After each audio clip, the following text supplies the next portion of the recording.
faith is the key to everything. I believe that faith changes things. I do. I think that faith can bring about a good report. I think it changes situations. Really, to whatever we can believe, the extent that we can believe, that we can also have in the Lord. And that's just so exciting. And I feel bad for people who limit God in that way. I do it too. I think everyone does it to a certain extent.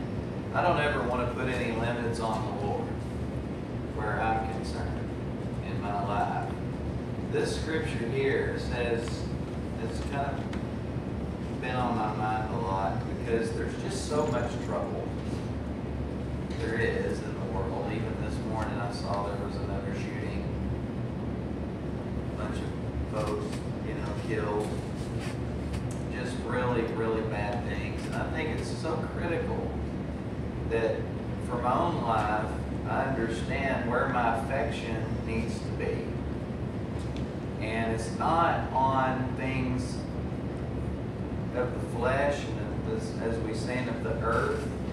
It's my affection needs to be above, in heaven.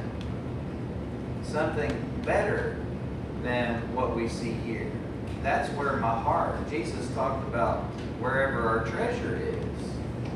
He said, there's where your heart's going to be. And he tells us, he says, lay up treasures not here on earth, as we all do, but in heaven. I often wonder what the size of my treasure is up there, or if I've got one at all. I work a lot in the natural world to make sure that we've got enough here and enough there, as everybody does when you look at your money or lack thereof. But anyhow, it's basically what's in heaven is what matters for me, because that's where I'm going, right? I want to have my treasure there, not here. I don't mind having, a little bit here and there, but my affection needs to be there, and that's where my heart needs to be. And I've been thinking a lot about my own life and my field. And Jesus talked a lot about fields, and he talked a lot about seed, and he talked a lot about sowing seed. In fact, over in Matthew 13, where I'm going to read a little bit, if you want to go with me over there, it's verse number 3. It says, he spake many things unto them in parables, saying, behold, a sower went forth to sow. And when he sowed, some seeds fell by the wayside, and the fowls came and devoured them up. Some fell upon stony places, where they had not much earth, and forthwith they sprung up, because they had no deepness of earth. And when the sun was up, they were scorched, and because they had no root, they withered away. And some fell among thorns, and the thorns sprung up and choked them.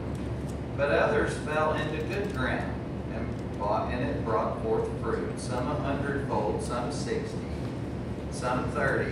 And Jesus said, whoever has ears to hear, let him hear. Now, whenever I read that parable, one of the first things that always comes to my mind, how many scenarios are there in that parable for the seed in the field? Anybody know? There's four scenarios that Jesus lays out about the good stuff. And let me just say this about the field. The field is you, and the field is me. We are the field. The battle is for the field. That's where this war, it's not your neighbor. It's not other people. It's not. The battle is for me and my mind and my heart. And I don't want my mind and my heart failing me because I've got my affections on things in this world when they should be on things that are above. If our affection is in the right place, our mind will be in the right place. and our words will be in the right place, and really our deeds will be in the right place, because we've got our minds and our eye is singled toward God, which is where it needs to be. That's why men's lives are failing them, because they've lost control of their field. They're letting things, whenever, I can't get ahead of myself with this, but I'm going to go back. Do you know that out of those little illustrations that Jesus just mentioned, those 4 things, 3 of them end in failure? 3 of them. That means that out of all the good stuff that we need in our field and working in our lives, there's a 75% chance that it will fail. How many of you like insurance? Do you know insurance? I learned that I don't even know how much insurance I have. I've got life, I've got health, I've got car, I've got home. But I mean, these insurance, my business, the insurance is making a fortune on me. And do you know what I realized one day?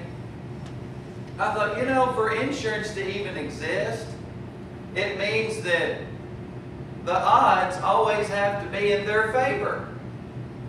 Do you know if you start claiming insurance and get money, they will cut you off? Now you pay them all the time, but they will do that. They will deny your claims and raise your rates because the house always has an advantage. And I use that little illustration to say this, that in the instances where the good stuff's trying to come into us, the bad stuff in our own nature, it always has the advantage. Always. There's a way better chance that all the bad... Who has cell phones? Does any of... Do you turn them off at least a couple days? No. You know, I think cell phones are an addiction. I really do. I work in the cell phone industry. And I mean, when something happens to people's cell phones, they act like a baby. I've seen more people throw fits, grown people that ought to know better.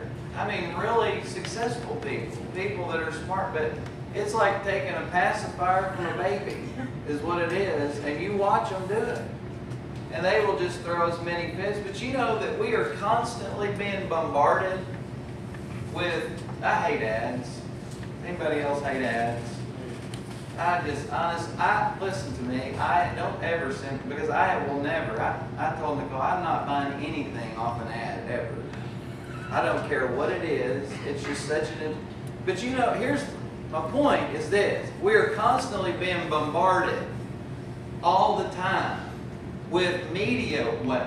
Your phone is constant. You're on there, and another thing is Facebook. I can't stand it. You know, I don't know. Nicole, sometimes will be sitting there and she reads Facebook to me.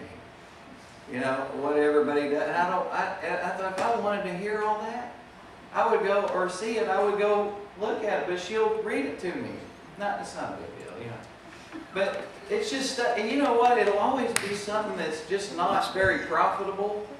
And next thing I know, you know, she'll read me. I can't believe what I'm seeing out here. And then she'll read it, and you know what I'll do? I'll hear that and get my dander up about something, and I'll get all upset. And next thing I know, you know, I'm walking around just, you know, where's my mind? See, it's in the world. The world and its junk is constantly barraging us 24 hours a day with all this negative stuff, trying to get us to buy this, or trying to get us to think like this, or, you know, do this, just follow after me. Whatever it is they're trying to sell, you know, they're constantly, the world's always trying to sell you something. And you know what? I would say more than 3 out of 4, 75% of the time, I'd say about 99.9% of the time, it's nothing but junk. And it's not going to do anything but just upset me and make me angry. And next thing I know, my field's just messed up. My mind's messed up. I got all kinds of weeds growing in my field, and I need to. Jesus, what he would do, he would just go up into the wilderness. Y'all know that? He would just get away from everybody. He would disconnect it. And that's what we need to do. We need to do more unplugging of the world and its stuff coming to us all the time, and more plugging into what's good. And setting our affection, Paul said that, think good things. If there be anything that's virtuous or pure or good or holy, let's get our mind on that. As opposed to all this other stuff. And listen, we can't help it because, as you know, with weeds in fields, it just grows. You don't have to do anything in your field. If you cut all of God's business and all of His love and mercy and peace out of your life, and you do that, and that's fine. I don't recommend it, obviously, but if you do that, you still will get a crop. Y'all know that? Because weeds just grow naturally in us. We produce hate, and we produce envy, and we produce jealousy, and strife, and wickedness of all kinds. We just produce that naturally. You don't have to do a thing. It's amazing to me a lot of times, when I have little kids, and they'd be like little guys. And I'd come to them and ask them, I don't know what the deal is, but do you know they would just tell me lies? All the time. Well, they were little bitty guys. I'm like, where did you learn to do that? It was your mother, wasn't it?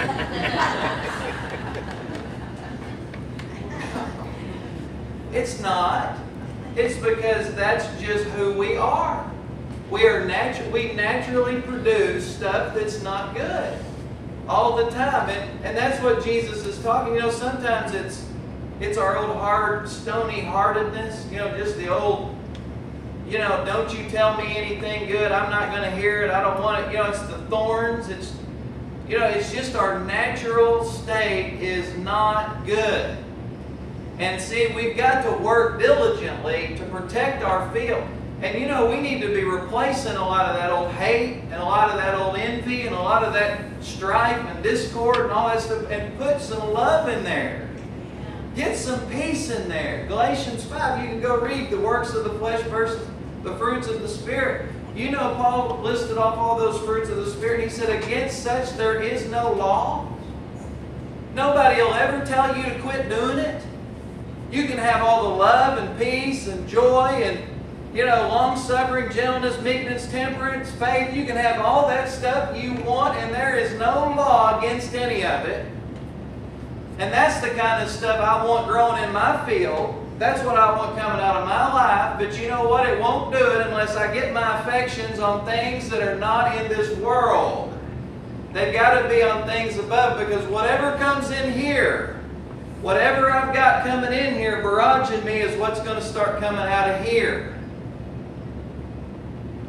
And the next thing you know, my field's all messed up. And I don't have love anymore. I've just got hate. And I don't want that in my life. I want my affections on Jesus and His love for me. And I want to produce fruits that are good. Produce things. I want to protect my field. And I want to turn off all this stuff that's constantly coming to me and messing me up. Because see, I don't need, as this little parable says, I don't really need help with all that junk. Because the odds, listen, the house right here, the odds are always stacked against it to do wrong. Amen? The odds are always stacked against me to do, it's always going to be easier for me to do bad than it is for me to do good. But you know what? I'm not discouraged by that. I just know that I've got to keep my eye single to God. And I've got to keep my eye on Him and His love and His Spirit and His peace and all those things that are wonderful.